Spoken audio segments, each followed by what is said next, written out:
Greetings from the Department of Education. I'm Dr. Deborah Duncan Owens, literacy professor, education researcher, but most of all, a teacher with over 30 years of experience on the front lines of education. Thank you for tuning in.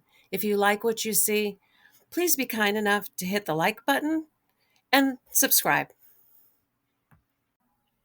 Section 504 is a civil rights issue.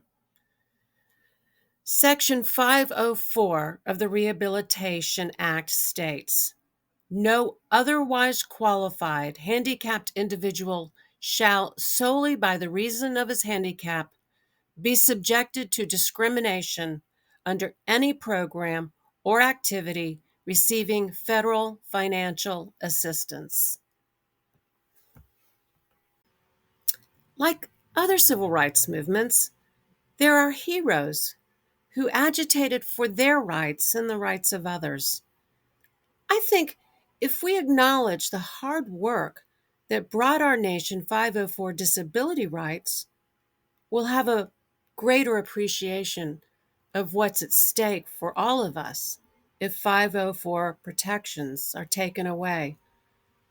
For those of us who have disabling conditions and are in need of supports, for those of us who love and care for the disabled, for those of us who teach students receiving 504 protections and supports, and for those of us who envision the greatness of a society as reflected in how we honor all people. Prior to 504 protections, a large number of the disabled were institutionalized and segregated from society. Parents and families were often encouraged to institutionalize their disabled children because it would relieve them of the burden of caring for them and enable them to just get on with their lives. Ed Roberts is one of the heroes of the disabilities rights movement. Ed Roberts was born in 1939. At the age of 14, he contracted polio, just 2 years before the polio vaccine ended the epidemic. He was left paralyzed from the neck down, dependent on an iron lung.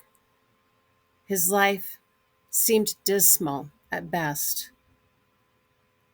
Ed, however, would go on to graduate from high school and was admitted to UCLA Berkeley in 1962, where he earned an undergraduate and graduate degree. It wasn't easy.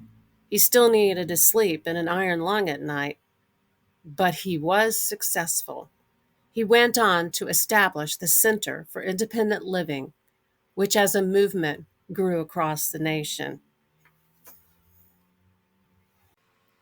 And on the East Coast, Judith Heumann, also a polio survivor, fought for her right to become a certified elementary school teacher in New York. In fact, she had to sue the Board of Education. She founded the Disabled in Action advocacy group in 1970. When Congress approved the inclusion of Section 504 in the Rehabilitation Act in 1972, it was vetoed by President Nixon. In response, Judith Heumann organized 2 blockades in New York City in November 1972 to protest Nixon's veto. The New York Times reported the protest. In wheelchairs and on crutches and with whatever supports they needed, activists for the country's disabled citizens twice blocked traffic in Manhattan to protest President Nixon's veto. And she got the attention of President Nixon. And Section 504 was signed into law in 1973.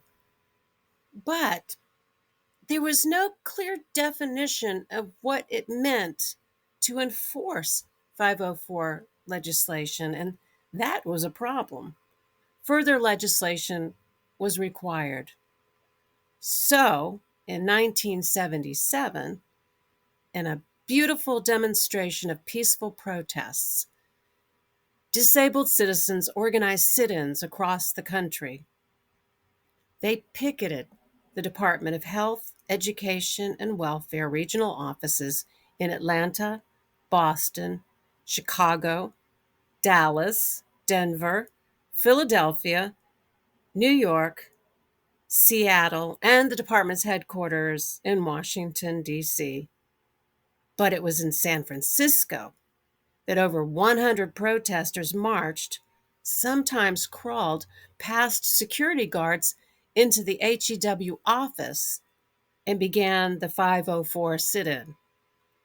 And it lasted almost a month, the longest nonviolent occupation of a U.S. federal building in history.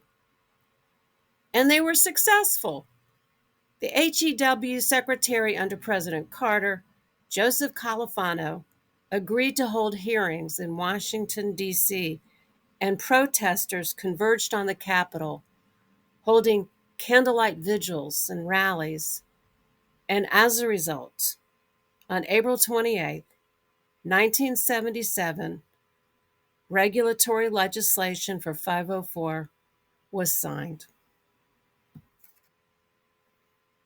Amazing. And for the most part, we don't really understand that 504 rights for the disabled are due to the bravery of citizens who demanded the end of discriminatory practices for all of us who are disabled or who love and care for the disabled, parent the disabled, and teach the disabled. In 1983, Ed Roberts, Judith Heumann, and Joan Leon founded the World Institute on Disability, an organization that advocates for the rights of the disabled across the world. So I gotta say, those who are so consumed with hate for anything resembling DEI, diversity, equity, and inclusion, that they would erase the history of the civil rights advocates for the disabled, for minorities, for women. Please keep your hands off our children, their parents, teachers, and their schools. We choose to honor diversity. We choose to honor equity. And we choose to honor inclusion. And we choose to honor those who fought so hard for everybody's rights. If you want to learn more about the pioneers of disability rights, please visit the Paul K. Longmore Institute on Disability collection. I'll provide the link below. Importantly, remember that 504 is a civil right, and it is DEI, and the wolves are coming for it, and I doubt they'll stop. Thank you. More to come.